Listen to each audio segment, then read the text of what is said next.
Howdy ho. All right, so I'm outside today because it's literally like 80 degrees. And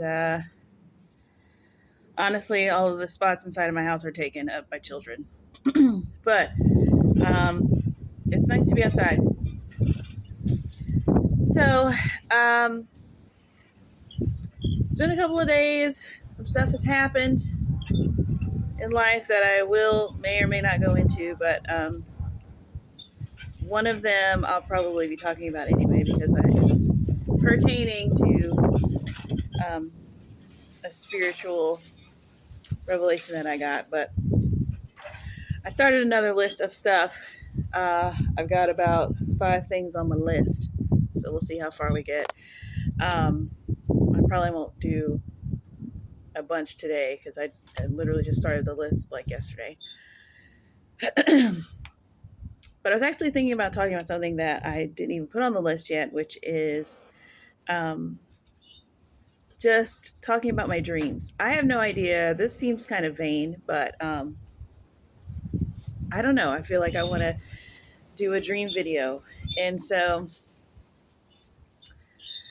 um, so yeah, I've had a lot of dreams, and I mean, it would be ridiculous to say that I remember all of the spiritual ones, but there's some that stick out in my mind for certain reasons. And they're kind of like in different categories because we've got dreams that are like, the kind of the sleep paralysis, sort of demonic activity dreams. Then we've got sort of a subset of that where, I learned something in those dreams, or I am being this other person that is like super badass, which I think is what I want to talk about today because it just, I don't know, it's on my mind, and hopefully I can remember all of them. At least, I know I got at least 4 or 5 examples. And I don't know, I just think they're fascinating. It is a little vain, but I think that sharing the information, maybe someone else out there has some understanding as to like why this even happens, what it's trying to tell me or anyone. I've heard a couple people that have said that they had dreams where they are, super pumped up in the dreams, and they're, they just have this uh, lack of fear. Sometimes, the devil comes and you're just like paralyzed with fear and you can't move and you don't know what to do. And then sometimes you know exactly what to do, and God is, I don't know, it's not even like God is there. It's just like you're just suddenly this uh, super person. So there's a couple of those that stick out of my mind. Um, there's one, the shortest ones are a lot of times like I'll have dreams where the devil appears to me as my mom. I don't know, it's weird. But like the oldest one I've ever had that happened. And it's super weird. It's not like, it's weird having the memory of it because it's like so much of it is really just your brain telling you like that is the devil appearing as your mom. It's not even like I remember like the look. It's super weird. But then sometimes it's not like detailed in the way that your visual pupil eyes are detailed and can see things. But um, so a couple of times he has visited as my mom, and he always looks like super sourpuss face and just mean. And it like the times that I've had the dreams, it is like the devil himself. So it's super weird. But I do remember one where it was just really brief, but like we were walking along, and I'm pretty sure he was appearing as my mom, and he was taller than me and all of this stuff, but I grabbed him by his neck, like the way you would grab a kid in the Target that's just acting up for the last time, and you're like a terrible parent. Like I grabbed him like a terrible parent and was just like shaking him, and just like quietly was like rebuking him, like again, like we were in a crowd or something, and I had to like softly tell him that I was going to murder him if he didn't stop. Like, and I mean, it was like without hesitation, I just like did that. And that was pretty cool. And then I remember one of my favorites actually is, I don't know, I was all hopped up on Holy Spirit faith or something, because there was this, I was dreaming that I felt this evil presence in the room wherever I was at. And it wasn't my house, it wasn't any place really like familiar, but there was shag carpet there, which shag carpet was like one of the carpets that I had in one of my houses that I grew up in. But it wasn't that color, it was a different color. But it was just like a heavy, like nasty presence. And I was so like in such a like a hyped up mindset or whatever. And it was like, ooh, I feel the devil here. And I was like, I need to tell him to leave. So I got down very deliberately onto the carpet. And I really just like eased myself down, and I picked out one of the carpet fibers. And I started telling the devil, like, as if that was him, like he was a carpet fiber. And I was like, get out of here. Like, like it was really fast. Like, I don't know where it came from. I don't even know what the point of it was. But that's where I was in my faith at that point in the dream. So that was super fun. And then there was another one where the other two are super weird, but I knew that it was like, okay, so there's one where I'm like in a field, or it's like a rural area, very like, southern, I don't know, area, field, nondescript, but that was the gist. And there were these Klansmen that like were surrounding me. Like they were literally in a circle. But I knew they were demons. Like they had hoods on, but I knew they were demons. Like they weren't people. Which, I don't know. After I woke up, I was like, really? Like it was just really like heavy-handed, and just like, I don't even like freak out about Klansmen in real life. So I don't even know why that was in the dream like that. So I was surrounded by these Klansmen, and it should be a very menacing situation, and it was. They were just like evil demon Klansmen or whatever, and they had me surrounded.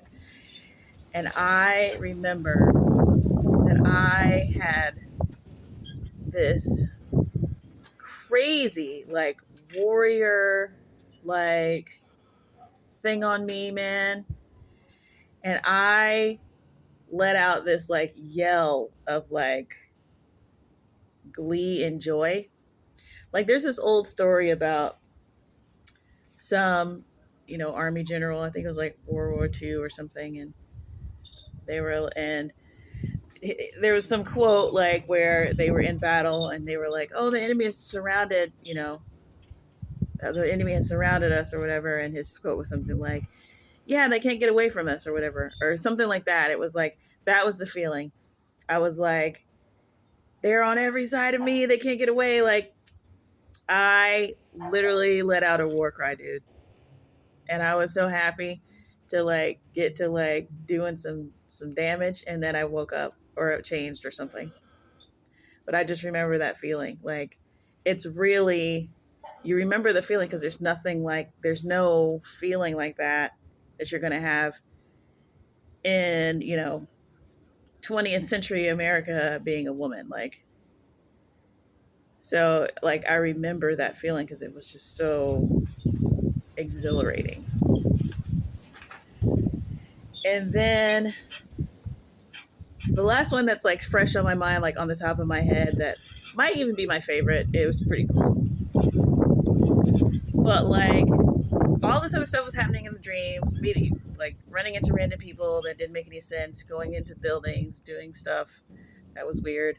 And then suddenly, like, I don't know, I'm in this really weird building and I feel like God is telling me, like, get out of here and like go, just go out, the enemy's out front, like go fight them or whatever.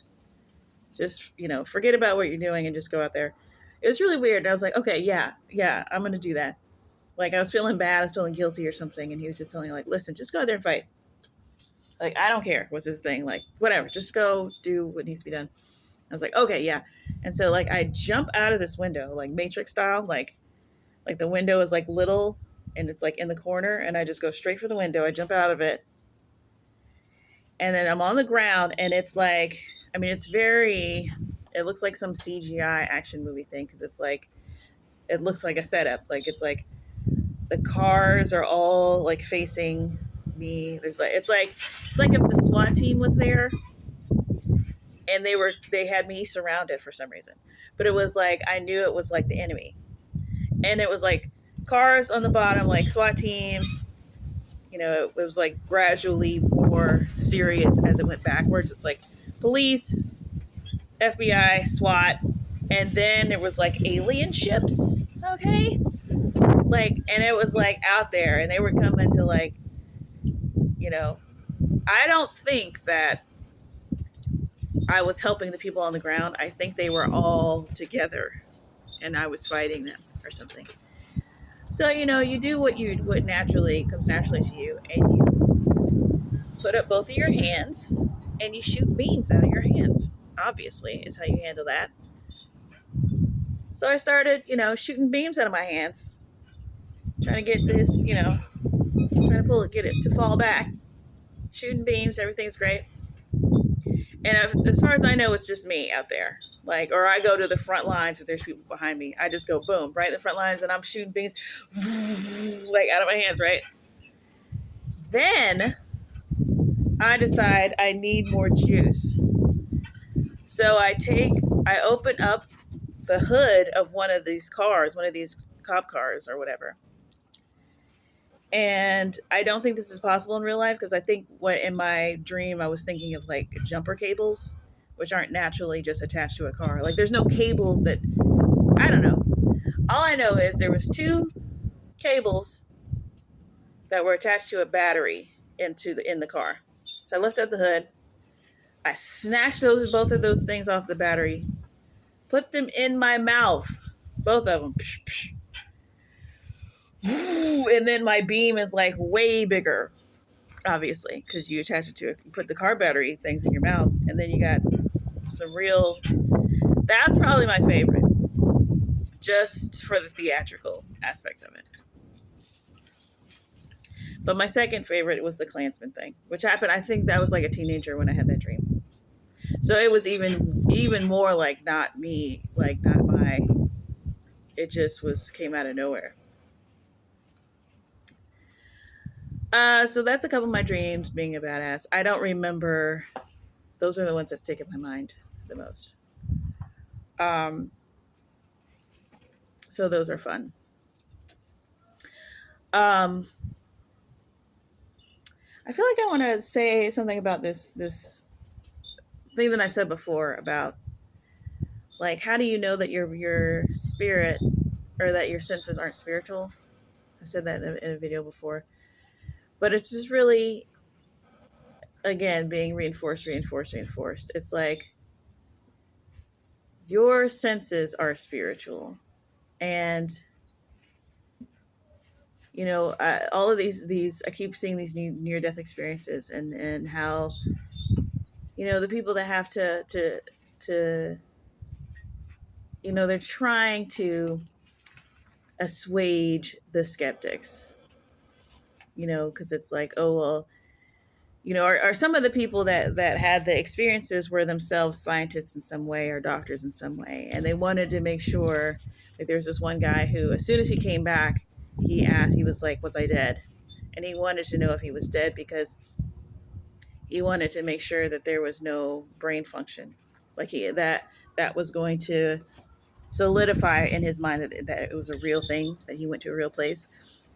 Because if there's no brain function, then how did any of that happen? So he couldn't like just, you know, he didn't have the pressure of having to acknowledge that it could have just been his brain doing something, while he was gone. And the thing is, it's like, enough with this brain business. Like, I don't know how much more, like, it's not even like, look at the evidence. It's like, think about this a different way for a second and stop all of the things that we leave up in the air. We leave the idea of God up in the air. How about let's leave the idea that the brain is the end all and be all, like, up in the air, because there's plenty of evidence that it ain't. It's just like, if anything, your brain is not necessarily hindering your experience, but it's doing what it can. It's not meant to be. It's like your spirit is obviously the thing, because when you die and your spirit is free, you become this other person. You can do things at the speed of light, at the speed of thought. Like, you're not hindered by anything anymore. So it's looking more to me like the brain, the body itself is just this apparatus that is housing the spirit. And the brain is like your little portable, it's like your little portable computer until you get to the real one. It's like I don't know. I don't know what we're using as storage these days. I'm 40 years old, so I know the USB is not a thing anymore. Not really. Mini SD card, whatever. I don't know. So, it's like the thing that you put in your phone, and then when you get to the real place where you need, it's your storage for now. It's not even that big of a deal, guys. Like, oh, the human brain, and then you want to marvel about this stuff. It's like, okay, of course, I marvel about it too. It's amazing. Everything is amazing. Giving birth is amazing. It's amazing. It's amazing. But then you meet God and you realize, oh, this is his little temporary. I mean, he literally made you from the dust of the earth. So you're like a dust. Your body here is like your little dust bubble until you get to your real destination. Like, it's becoming very plain and obvious that your brain is doing what it can to compute what your spirit knows and can do. Like, your brain is there to I don't know. It's there to be the engine or the thing that helps your spirit have the experience that it needs to have here. But it is a machine, and machines break down. Like, your spirit is not going to break down ever. So, it's like a porta potty or something. It's a machine. And then it's like, okay, so the other thing is that so much of what we're doing here is spiritual, and we just write it off as, sometimes we go, I don't know, and then a lot of times we just write it off as just, oh, well, it happens. Like, I was watching something about, how this guy was, he had alcoholism and stuff like that.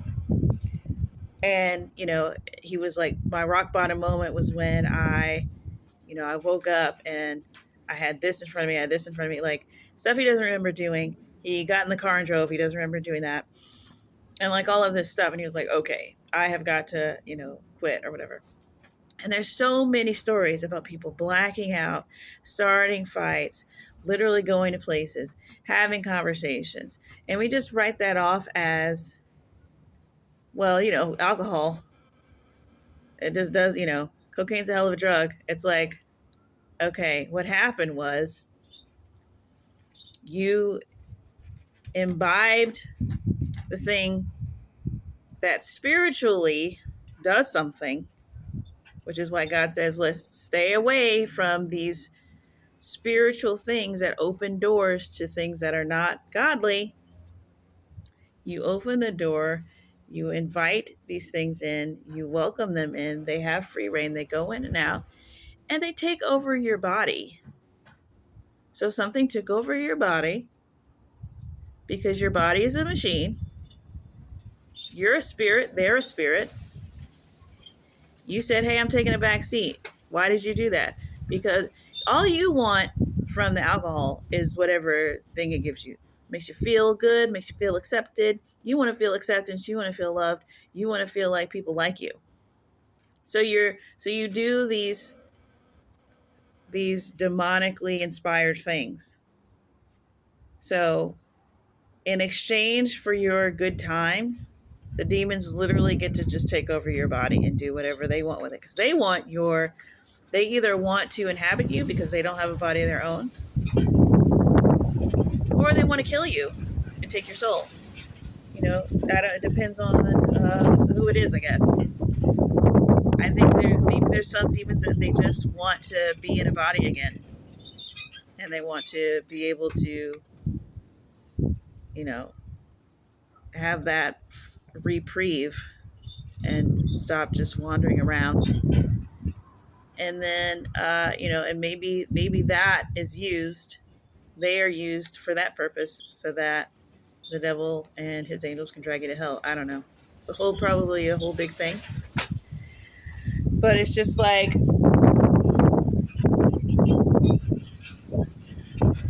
it just dawned on me. It's like, that's, the reason why these things are bad is not just a self-control issue and just, moderation. And, you could really injure somebody. You get inebriated. It's like, yeah, you get inebriated. But it's like literally spiritual things come and take you over.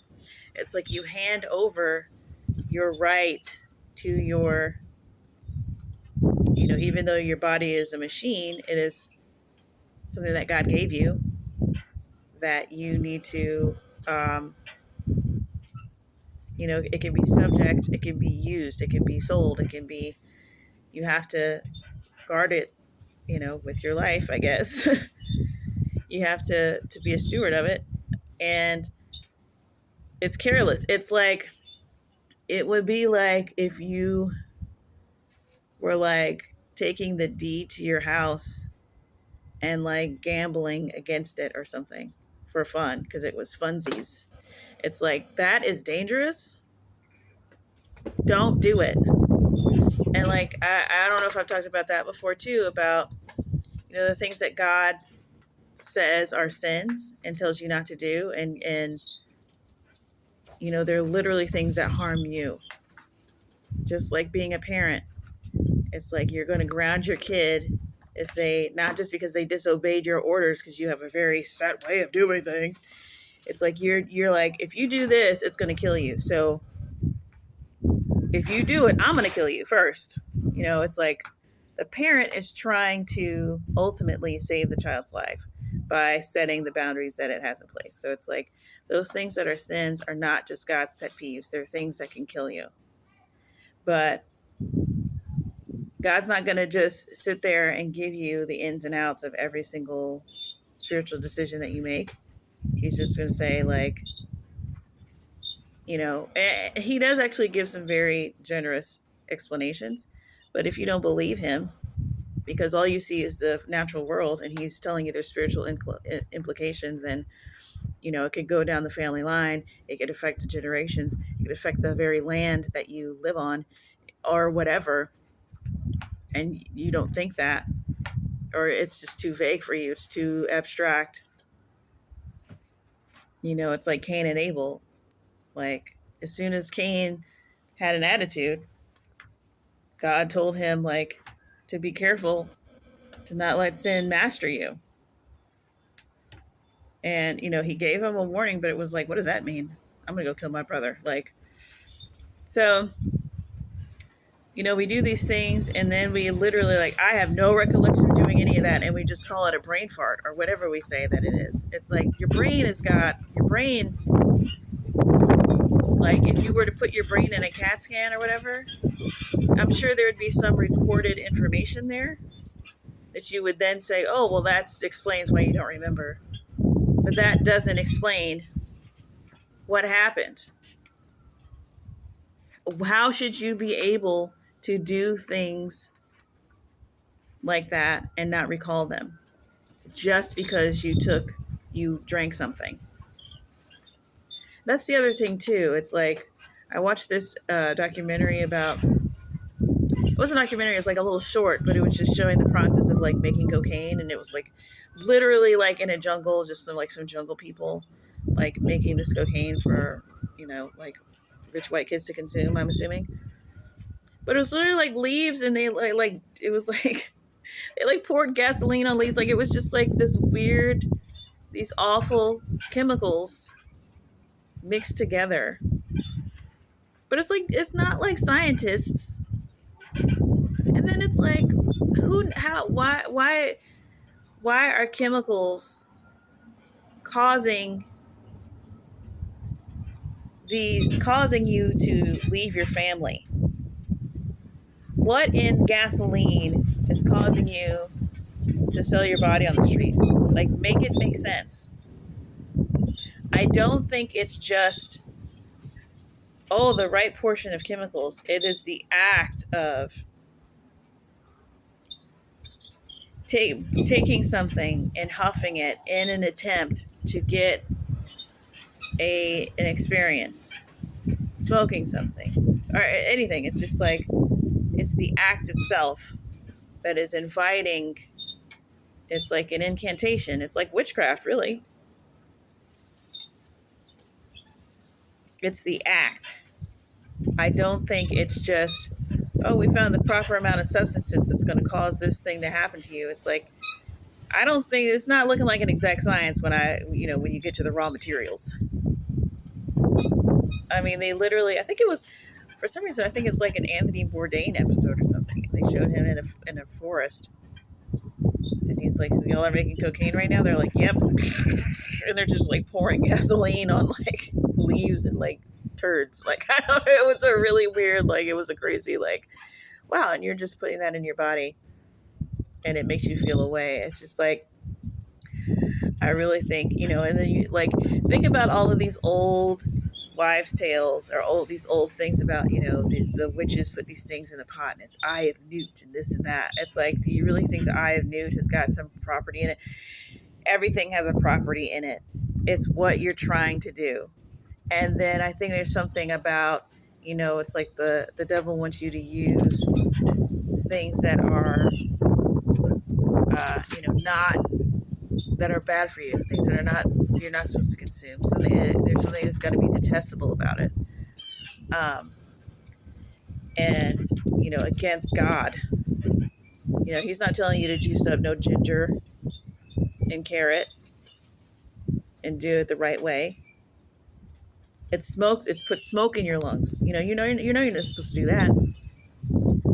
It's doing things that are not, the ultimate probably being blood, because I think that is just the most egregious to heaven probably, and is one of the most, intense experiences apparently. I don't think it's an accident. So I think it's more than just, you showing the breakdown of chemicals in a little molecular structure on the screen. I think it's more than just that. Because there's even an element in our medicine that just is not good. I mean, painkillers just get people addicted. I mean, there's nothing that comes close to just the healing power of God and all of the benefits and the blessings that you can get from Him. I mean, they're all side effect free. So I don't know why I just felt like I needed to say that, but it's just amazing to me, like how more and more it's like the body is just like your spirit box that you live in, and your brain is like, I don't know, I just picture somebody with like an oxygen tank or something, or like a fanny pack. It's like your brain is just there to house your to process what your spirit is doing. And then once your body dies, your spirit is free to do it on its own. And the reason why we have this body now is because we live on Earth, and we have our Earth suit made from Earth dust. Also, has anyone else noticed that, everybody's a different skin color, and all the skin colors are dirt colors? It doesn't go into a blue tint or a purple or yellow or nothing like that. It's like, well, why this tint? Why, pale to brown? Why the browns? And, an occasional red with an undertone of this. It's like it's all clay. It's all dirt. Don't you think that's interesting? Like, I literally just thought, I'm 40 years old. I just thought about that like 3 months ago. I was like, oh my God. Because I think I was looking at a chart, and it was like, how do you take your coffee? It was like some Pinterest thing, and it was like every shade of like from cream, like solid milk, to like black coffee. And I'm like, oh wow, that looks like, skin colors. And I was like, what are we, the color of coffee? Like, what's up with that? And I was like, oh, dirt. Anyways, all right, so that's what, two things ish. Um, yeah, so that's all for today. Random musings. Done. Cut. Bye.